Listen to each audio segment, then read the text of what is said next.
Well, here's a video that I've put together for you.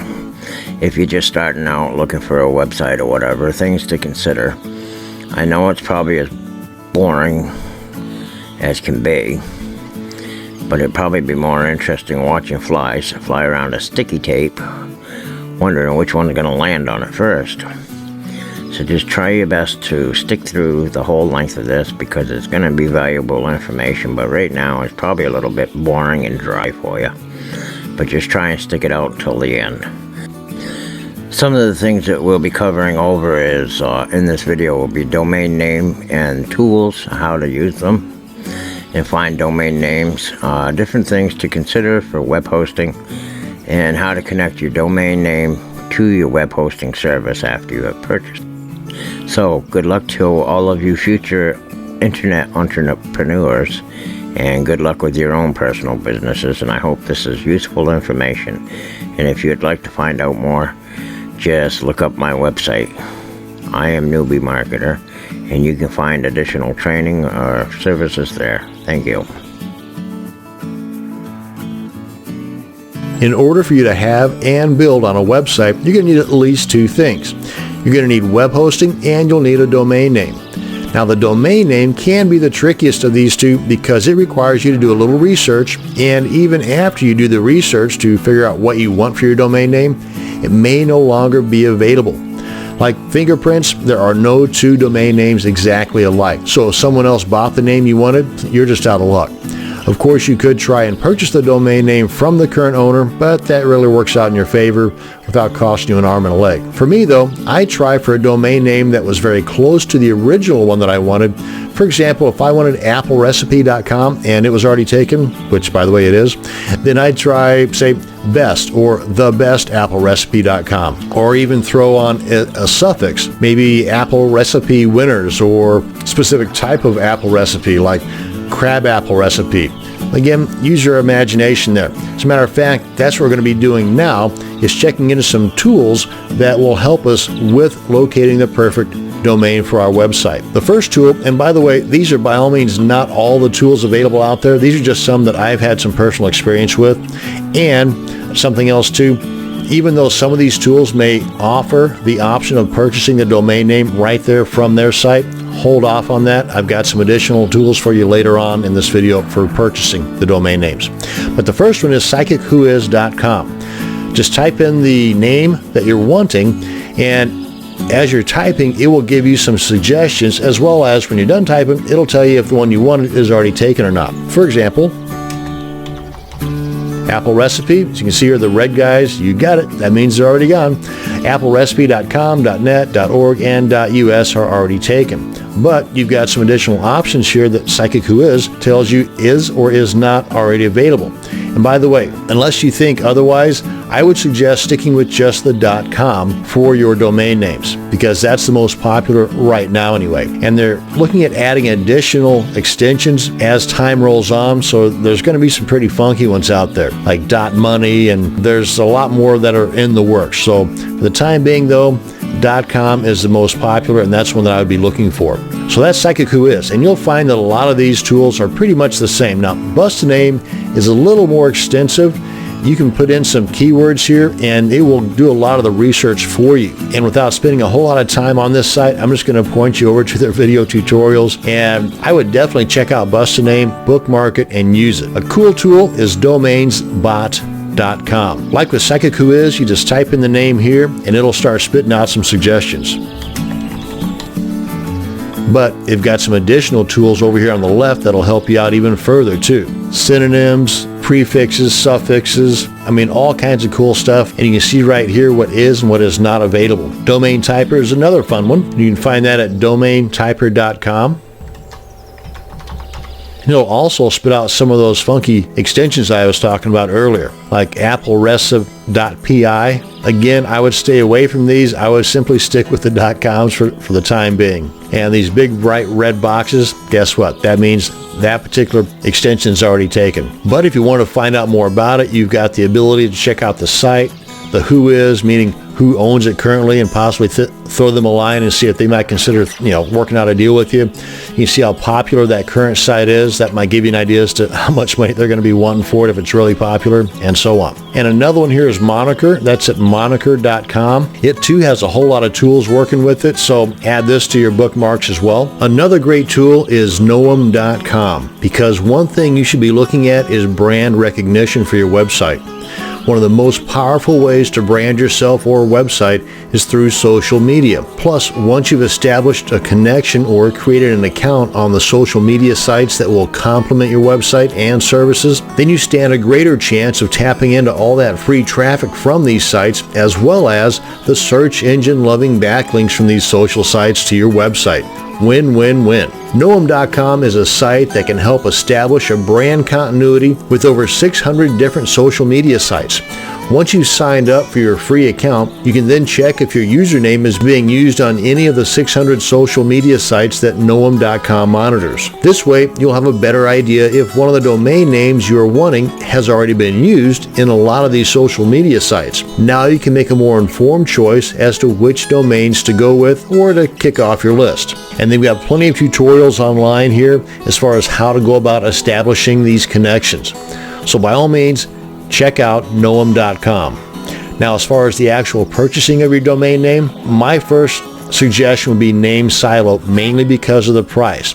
It's not feature rich, but it is definitely fantastic as far as the price. It's one of the best ones you're going to find out there. There's no hidden fees, and it's $8.99 a year, and that's it. You can even get some discounts on there as well. But if you, for example, were to purchase your domain name from GoDaddy whenever they've got one of their sales going on, and you can get a .com, because again, you really only want to look for .coms. There may be reasons for you to look for other extensions, but I'm suggesting .com.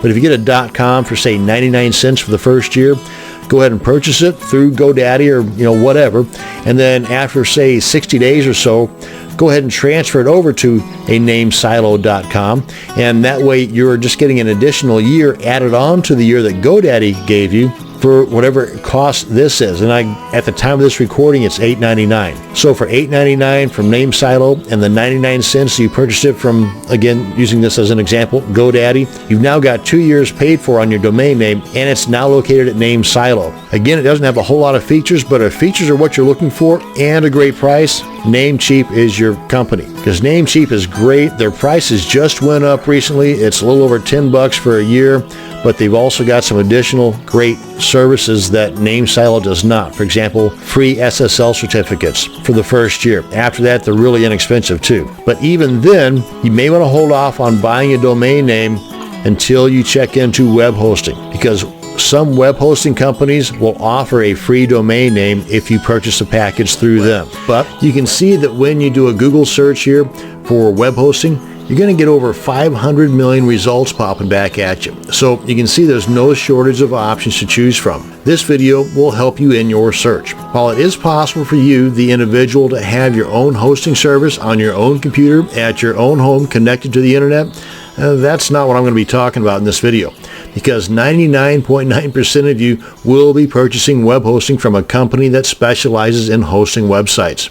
Kind of like your HostGators or DreamHost, or one of the other bazillion web hosting companies out there. Now, I'm a huge do-it-yourselfer, but hosting sites on my own computer, not so much. Now, before you purchase what you need, you should think a little bit about what you want. What is your end goal here for your website? Now, I know that there will be some changes as your site evolves, but in order for you to get started in the right direction, you should at least have a bit of a plan laid out first. For example, ask yourself these questions, and grab your pen and paper and write them down. What is my budget for getting things started? How long will that budget last without any income? Will I need a bunch of traffic just to break even? Will I sell things? And if so, what can I sell? Digital goods, physical goods, or both? Will you be hosting large file downloads? Will you have videos on your site?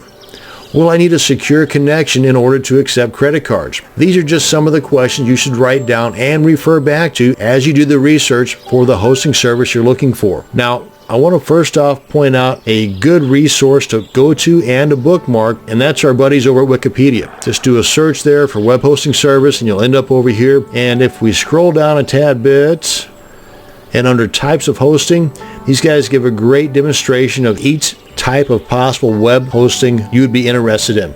from the free that I would highly recommend not getting into to the shared, which is the most popular and a great way to start things out. Next up would be the reseller web hosting, virtual dedicated server, or the VPS, virtual private server, dedicated hosting, and they give you a bit of a comparison between each of these. And this kind of starts off with the least expensive, that being free, and goes up to the most expensive, which is the co-location. Now, cloud hosting is kind of sort of one of the newer guys, and this is ideal for a lot of reasons, but it has a couple of drawbacks that may be deal breakers for you. So by all means, check into these as possible options. Now, one of the more popular services out there is called HostGator. I use HostGator. Actually, I use 4 different web hosting services, but for the time being, I wanted to point out right here, big bold letters, unlimited. Don't let this be the carrot that brings you into buying their particular service. Nothing against HostGator, because if we check out another popular service, one that I use, they use that word quite a bit too. Unlimited disk space, unlimited bandwidth, unlimited database. Well, the thing is though, is that unlimited is not so unlimited.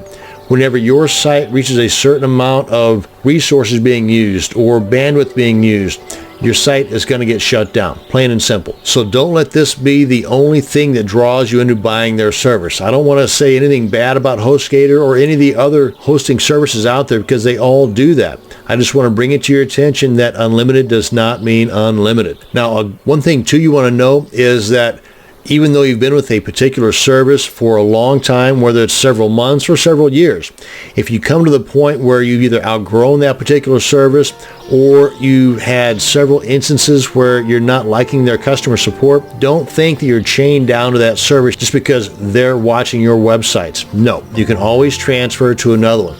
Just as they say here at D9, and this is one of the things that I use them for, to actually transfer my reseller account from HostGator. I've got an individual hatchling plan with them now, but I had a reseller account with them, and I had like 25, 26 different sites hosted on that reseller account. I moved them all over to D9, and they did it all for me. So it was like nothing that I had to do except for give them some names and some emails, and bing, bang, boom, they did all the heavy lifting for me, and it was totally free. So just know that you're not chained down to a particular service. If you find that their support or whatever reason you feel you should move, go ahead and move. Now, Rackspace has been around for quite a while, and one of their specialties is that cloud server that I was referring to earlier. The major plus to this is that the traffic spikes that you might encounter and that would get your site shut down on a D9 or a HostGator or a DreamHost or Bluehost, on a cloud server, not so much, because the cloud server uses the resources of many different servers, whereas other servers, the VPSs or the dedicated or the shared,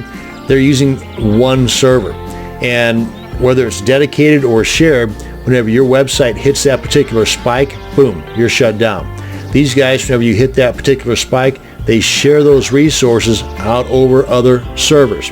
So you never really experience a spike. You never get shut down as a result of using excessive resources. The drawback to a cloud type server is that they are being shared over several different servers. So if privacy is a big issue to you in that respect, I mean, they say that everything's secure, but comparing that to a dedicated server, which is on one physical location, and on a cloud server, it's over the course of several different physical locations. If that's the deal breaker for you, well, you should consider that in deciding on if you're going to move everything to the cloud or not. A couple of tools I want to mention here. Uptime Robot at uptimerobot.com. Totally free, and this is a service that will monitor and alert you when your site or sites are down. They'll send you an email or a text message, and if it happens enough times, you might want to consider that as a way of saying bye-bye HostGator or bye-bye DreamHost. Another neat tool is if you come across a site that loads super fast and you visit it regularly and you never see that it's down, and you want to see who their hosting service is, this is the site you want to check out, whoishostingthis.com.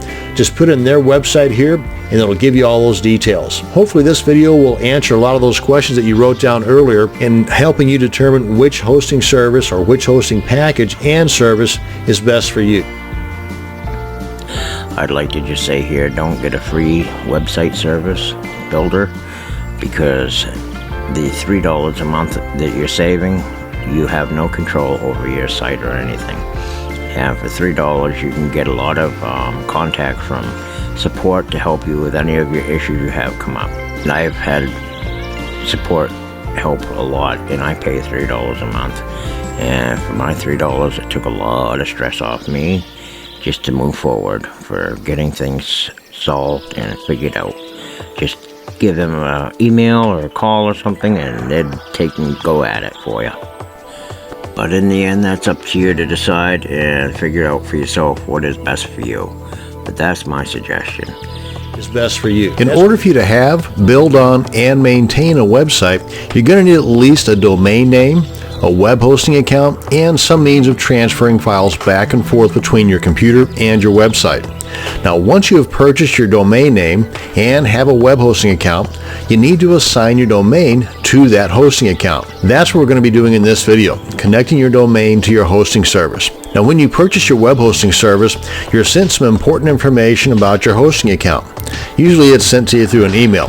Now, among this information is what is called the name servers. These name servers need to be added to your domain name account in order for the internet to know that the domain is yours, and this also allows the world to see your soon-to-be totally awesome website. Now, while this might sound really techy, it's very simple to do, as you're about to see. Now, you're going to need the email or the info that your hosting company sent you when you first purchased their services, and you'll need to log into your domain account. Now, let me just give you a couple of examples of the emails that I had received from the various hosting services that I've been using. For example, here's one for Lunar Pages. And the one that I got from Lunar Pages was a real long email, and in amongst that information was one that said domain name instructions. It was really long, and at some segment in that long email was this little bit of info here titled domain name instructions. And this is the name servers that need to be added to our domain name registrar, and I'll get to that here in just a second. I just want to point out what to look for. Now, some domain name registrars, none that I've ever used, but some of them will require you to also have an IP address along with the name servers. Lunar Pages supplies that to you right here. Some of the other ones that I'm about to show you, not so much. You just kind of got to dig around for them. Now, this one here is one that I got from Namecheap. Now, Namecheap I also use for domain names, but they've also got a pretty cool and very inexpensive hosting account as well. And this one again was a really long email, so you see I kind of cut out some of the parts here so I can squeeze it into the video here. But in amongst this information was a little segment that said name server information. And as you can see, these guys, kind of like these guys here, starts off with something NS, or as in this case with Namecheap, it starts off with DNS1 and then DNS2. Now, most all of them, at least those that I've ever used, only require 2 name servers. Some of them, though, will require more. I've never encountered those just yet, but so I'm sure that they're out there because they do offer spaces for them, as you're about to see. And this one here I got from my most recent hosting account called D9. Anyway, again, a real long email, and one of the segments in here, segment 3, gives me the primary name server and the secondary name server. And they also give you the IP addresses here, just like they had noted on the one from Lunar Pages here. But like with Lunar Pages, this one starts off with NS and then 25, NS 26, and so on. But again, I only need these 2 for the domain registrars that I've used. And last but not least, the one that I've got from HostGator, which again is kind of a long email, but not as long as these other ones were. But in amongst some of this information here, they give me the name servers. As you can see here, it starts off with NS like these other ones did, 253, and then the next one, or the secondary name server, is NS254. So these are the emails that I received over time. So if your hosting account is with one of these companies, then this gives you a better idea as to what to hunt down in the emails. Now, of course, if you don't have these or have no idea where they're at, no big deal. You just need to contact the hosting company that you're using and have them send them to you. And if you've got a pretty decent support system with that hosting company, you might even try calling them up. That might save you some time, or just send them an email and call them, however you want to do it, but just get it. And once you get it, make sure that you save it in a place you're going to know where it's at. A little organizational tip there for you. So let's head on over to, let's say, Namecheap, and let me demonstrate where we're going to be changing out our name servers. And once we log in, we're going to come to this page here. Then we come on up here to domains, go over to my account, manage domains. Let's pick this domain here. And right up here, domain name server setup. Just click on that. And you'll see here right below that we've got this option where it says transfer DNS back to us. You're only going to see this if you've already changed the DNS from the default that Namecheap adds whenever you first purchase the domain from them to another web hosting service, which I've already done. Well, let's go ahead and click on this. As you can see, I've already moved this particular domain over to the D9 hosting service. And these are the two name servers that were sent to me in that email that I just showed you earlier.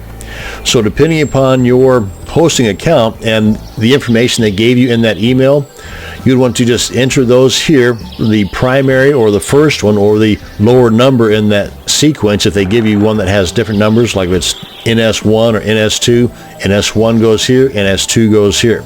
Or in this case, 25, then 26. Then click on Save Changes, and you're done. That's simple. Let's check out NameSilo. It's another domain name registrar that I use. Then once I log in at NameSilo, I end up at a page like this. Come on over to Domain Manager, and you can see right here where I've got a list of all the domains. One of the categories right here is the name servers that are assigned to this particular domain already. So let's go ahead and check that box. At which point these guys up here are highlighted. I come on up here and click on Change Name Servers. Again, pretty simple so far. And then right here is where we enter the primary name server and the secondary name server that again was sent to you in their email. And with NameSilo, they also give me an option to add an additional layer of security called Domain Defender. So before any changes take part here, I can have things set up to where there's a question that I've established along with the appropriate answer. And then once that's entered properly, then click on Submit right here, and then the changes will take effect. And there you go. See how easy that was? And completely painless. Now it's just a matter of time. Depending upon your web hosting service, the internet might be able to see your domain in a couple of minutes, or as most hosting companies will tell you, between 24 and 72 hours before your domain is able to be seen on the web, as well as you not being able to access the control panel for that domain. So you should always figure that it will take at the most 3 days before you can see your website, so that when you can actually see it in under 10 minutes, which with me has been most of the time, you will be much more happier than the other way around. So plan on it taking 3 days, and it will more than likely only take a few minutes, rather than you planning on it taking a few minutes and it ends up taking 3 days. So that's the end of this video on name servers and connecting your domain to your web hosting account. Thanks for watching, and you have a great day. Thanks for watching this video. Don't forget to subscribe and help support this channel, and give it a thumbs up and leave a comment.